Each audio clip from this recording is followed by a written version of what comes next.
Welcome back to our channel.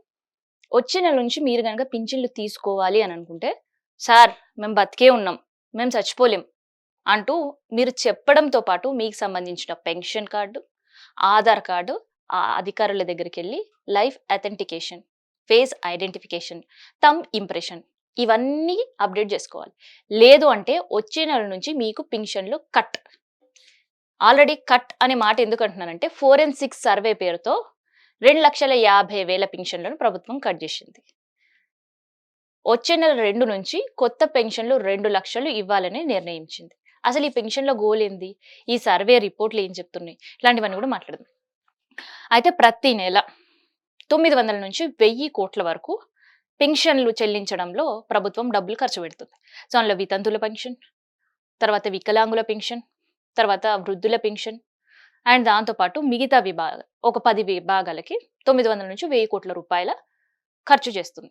ఇంకా చెప్పాలంటే రాష్ట్రానికి వచ్చే ఆదాయంలో 42% ఉద్యోగులకు జీతాలు ఇవ్వడానికి, పెన్షన్లు ఇవ్వడానికి, కాంట్రాక్ట్ ఉద్యోగులకు సంబంధించిన జీతాలు ఇవ్వడానికి, ఓవరాల్గా చెప్పాలంటే జీతాలకి పెన్షన్లకు మాత్రమే దాదాపు 42% పైసలను వెచ్చిస్తుంది. మరి ఇప్పుడు ఈ ఖర్చు తక్కువ చేయాలని ఆలోచించిందా? లేదు అనంటే కాంగ్రెస్ ప్రభుత్వం వచ్చిన తర్వాత పెండింగ్లో మాకు పింఛన్లు ఇవ్వండి సార్ అని అర్జీ పెట్టుకున్న వాళ్ళ అప్లికేషన్ల సంఖ్య దాదాపు 25 లక్షలు ఉన్నాయి. సో మరి ఆ 25 లక్షల పెన్షన్ల గురించి అటు ప్రజలు ఎదురు చూస్తున్నారు, ఇటు ప్రతిపక్షం వాళ్ళు ఎక్కడ పడితే అక్కడ ప్రభుత్వం పరువు తీసేస్తున్నారు. మరి వీటికి చెక్ పెట్టాలంటే ఏం చేయాలి అని ఆలోచన గనక ప్రభుత్వ అధికారులకు ఏమైనా వచ్చి ఉంటుంది మంత్రులకి. సో అందుకనే నిన్నగాక మొన్న వివేక్ వెంకటస్వామి మంత్రి గారు ప్రకటించారు. జూన్ 2 నుంచి కొత్త పెన్షన్లు 2 లక్షల వరకు మేము పెన్షన్లు ఇస్తున్నాము. గత ప్రభుత్వం ఒక్కరికి కూడా పెన్షన్ ఇవ్వలేదు అని. ఉమ్మడి రాష్ట్రంలో ఉన్న పరిస్థితుల్లో తెలంగాణ ప్రజలకు వచ్చిన పెన్షన్లు ఎంత అంటే అవి నామమాత్రమే. సో ఆ నామమాత్రం పెన్షన్ తీసేసి సరైన పెన్షన్ ఇవ్వాలి, ఆసరా పెన్షన్ ప్రారంభించిందే బీఆర్ఎస్. సో బీఆర్ఎస్ హయాంలో నుంచి 10 సంవత్సరాల్లో వేలాది మంది పెన్షన్లు తీసుకుంటున్నారు. సో ఇప్పటికీ 42,29,000 మంది పెన్షన్స్ తీసుకుంటున్నారు 10 విభాగాల్లో. సో అందులో దాదాపు 90% గత బీఆర్ఎస్ ప్రభుత్వం హయాం నుంచే పెన్షన్లు తీసుకునే వాళ్ళు ఉన్నారు. మరి సార్కి లెక్కలు చెప్పేవాళ్ళు లేరో ఏమో నాకైతే తెలియదు. సో అట్లా పెన్షన్లు తీసుకునే వాళ్ళు ఉన్నారు.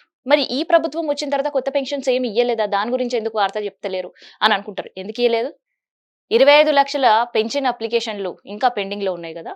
సో యాక్చువల్గా వచ్చిన పింఛన్ అప్లికేషన్లు 29 లక్షలు. సో అందులో అర్హులను గుర్తించి కొంత స్ఫూర్తిని చేసి ఈ 2.5 సంవత్సరాల్లో 1,00,000 మందికి గత ప్రభుత్వం ఇచ్చిన పెన్షన్ కంటిన్యూ చేశారు. సో పెన్షన్ పెంచుతారు అనే ఆశలు ఉన్నా కూడా ఇప్పట్లో పెంచే పరిస్థితుల్లో ఆర్థిక భారం ప్రభుత్వం తీసుకునే సిచ్యువేషన్లో లేదు కాబట్టి దానికి సంబంధించిన ముచ్చట ఏమీ లేదు. సో ఆ స్ఫూర్తిని చేసిన దాంట్లో 1,00,000 మందికి ఇచ్చారని చెప్పినా కదా.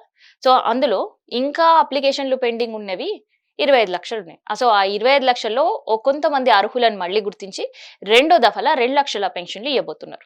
సో ఈ 2 లక్షల పెన్షన్లు ఇక్కడ ఇవ్వబోతున్నారంటే అప్లికేషన్లు పెట్టుకున్న వారి నుంచి కాస్త భారం తగ్గించుకుంటూ వస్తుంది ప్రభుత్వం అని అస్సలు ఆలోచించకండి. ఎందుకంటే ఇక్కడ కూడా ఇంకొక స్ట్రాటజీ ఉంది. ఫోరెన్సిక్ సర్వే అని గత 2 నెలల క్రితం ఒక సర్వే చేశారు. సో ఈ సర్వేలో కొంతమంది కాంట్రాక్టర్ బంధువులు, కొంతమంది కాంట్రాక్టర్లు, కొంతమంది ప్రభుత్వ ఉద్యోగులు, ప్రభుత్వం ఉద్యోగుల బంధువులు, సో జీహెచ్ఎంసీ పరిధిలో ఎంతో ఇన్ఫ్లుయెన్స్ చేసేవాళ్ళు, సో ఇట్లా నానా రకాలుగా దొంగ పింఛన్లు తీసుకున్న వాళ్ళ సంఖ్య కొంతమంది, సో చనిపోయిన వారి అకౌంట్ల డబ్బులు డ్రా చేస్తున్న కుటుంబ సభ్యులు ఇంకొంతమంది. సో వీళ్ళని ఏరి పారేయాలనే కార్యక్రమంతో ఫోరెన్సిక్ సర్వే అనేది ఏర్పాటు చేశారు. సో ఆ ఫోరెన్సిక్ సర్వేలో సో 1000 మందిని ఏరి పారేస్తారు ప్రభుత్వం అని అనుకుంటే లక్షల్లో ఈ చిట్టా ఉంది. సో 2,50,000 మంది పింఛన్ లబ్ధిదారులని వీళ్ళకెళ్ళి ఏరి పక్కన పడేసారు, మీరు దొంగ పింఛన్లు తీసుకుంటున్నారు. కానీ నిజానికి ఆసరా పింఛన్ పైన ఆధారపడి బతుకుతున్న వృద్ధులకి అన్యాయం చేసిన ప్రభుత్వంగా మిగిలిపోయింది. సో వాళ్ళు ఇప్పటికే 25 లక్షల పెండింగ్ లో ఉన్నాయి కదా, అందులో మళ్ళీ దాదాపు ఒక 50 నుంచి 80,000 పైగా అప్లికేషన్లు పెట్టుకోవడానికి సిద్ధంగా ఉన్నారట. సో మరి ఈ ప్రభుత్వం వచ్చే వరకు ఆ అప్లికేషన్లు క్లియర్ అయ్యే అవకాశం అయితే లేదు. ఎందుకంటే గతంలో బీఆర్ఎస్ ప్రభుత్వం హయాంలో ఫస్ట్ 5 years లో ఇచ్చిన రెండో టెన్యూర్లో మాత్రం ఇందాక నేను చెప్పిన కదా ఈ 25 లక్షలు పెండింగ్ లో ఉన్నాయని, అందులో బీఆర్ఎస్ ప్రభుత్వం హయాంలో ఉండే 18 లక్షల అప్లికేషన్లు కూడా ఇందులో యాడ్ ఆన్ అయ్యే పరిస్థితి. సో ఇట్లా లక్షల కొద్ది వృద్ధులు పెన్షన్ పైన డిపెండ్ అయ్యే వాళ్ళు యాడ్ ఆన్ అయ్యి అప్లికేషన్లు పోతున్నాయి కానీ అదే సంఖ్యలో సగం కూడా ఏ ప్రభుత్వం వచ్చినా, గత ప్రభుత్వం వచ్చినా, ఈ ప్రభుత్వం వచ్చినా పింఛన్లో మేనిఫెస్టోలో పెట్టి పెంచి ఇస్తామన్న మాట పక్కన పెడితే కన్స్కమ్ అప్లికేషన్లు చూసి వాళ్ళకి పింఛన్ ఇచ్చే విషయం కూడా మర్చిపోయింది. సో అట్లా ఫోరెన్సిక్ పేరు మీద 2.5 లక్షలు పింఛన్ లబ్ధిదారులను మాయం చేశారు కదా. ఇప్పుడు లైవ్ అథెంటికేషన్ అని ఇంకొక సర్వే స్టార్ట్ చేశారు. ఆల్రెడీ స్టార్ట్ అయిపోయింది. ఈ నెల 15 నుంచి వచ్చే నెల 15 వరకు కూడా ఈ సర్వే స్టార్ట్ అవుతుంది. ఈ సర్వేలో గనక అధికారులు మీ దగ్గరకు వచ్చినా, లేదంటే మీరే అధికారుల దగ్గరికి వెళ్ళినా, ఎందుకంటే హైదరాబాద్‌లో వార్డ్ మెంబర్‌లని పెట్టిండ్రు. తర్వాత జిల్లాల్లో ఏందంటే పంచాయత్ రాజ్ అధికారులను నియమించారు.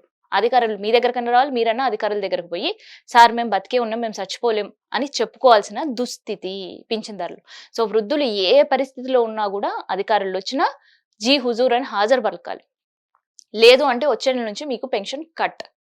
సో అక్కడ మేము బతికే ఉన్నాము అని చెప్పుకోవడం కేవలం నోటి మాట మాత్రమే కాదు. అక్కడ వాళ్ళకి ఆధారాలు కూడా ఇయ్యాలి. బ్రతికే ఉన్న మనిషి బ్రతికే ఉన్నాడు అని చెప్పుకోవడం ఏంది? సిగ్గులేదా అని తిట్టుకునే వాళ్ళు కూడా ఉన్నారు. అండ్ విమర్శించే వాళ్ళు కూడా ఉన్నారు. కాకపోతే అవన్నీ కాసేపు పక్కన పెట్టే పరిస్థితి. సో మళ్ళీ వాళ్ళు ఒక పెన్షన్ కార్డ్‌ని, ఆధార్ కార్డ్‌ని కూడా అధికారులకు చూపించాలి. అప్పుడు వాళ్ళు కేవైసీ కంప్లీట్ చేస్తే వచ్చేళ్ళ నుంచి మీకు పెన్షన్స్ వస్తాయి. లేదు అని అనుకుంటే పెన్షన్ కట్ అయితది. సో మీరు అర్హులు కాదని ప్రభుత్వ అధికారులు ప్రకటిస్తారు. సో ఒక ఫోరెన్సిక్ సర్వేనే చేస్తేనే 2,50,000 పెన్షన్లు కట్ అయితే, మరి ఇప్పుడు లైవ్ అథెంటికేషన్ సర్వే చేస్తే ఎన్ని లక్షల పెన్షన్లు కట్ అయితాయి అనేది కూడా పింఛన్దారులు భయపడే పరిస్థితి. సో ఇదన్నమాట లైవ్ అథెంటికేషన్ సంబంధించిన ఇన్ఫర్మేషన్.